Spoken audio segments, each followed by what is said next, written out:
Hello, my name is Frederick Anefi and you are welcome to my Excel today.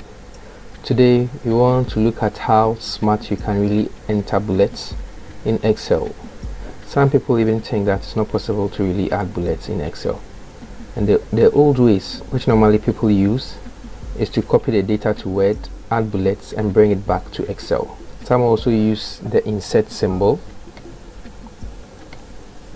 Some also use the hyphen instead of the bullets. So example, the hyphen. So normally you start with a hyphen, let's say Fred, and that will give us an error, name error. So normally we will bring the inverted comma, hyphen, then type Fred.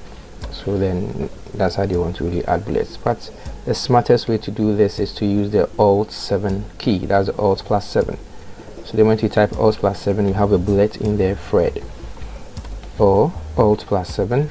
Can have your Susie. Another quick way is we can also select our whole data where we want to input bullets in there. We use a Control 1 to bring our format cells dialog box. We go to custom where we have the general. We type the Alt 7 to bring the bullet, space, bring the @ sign, and then click on OK. Automatically you will see that all our items selected or highlighted now have bullets in front of them. This is how smart you can really add bullets in your spreadsheet.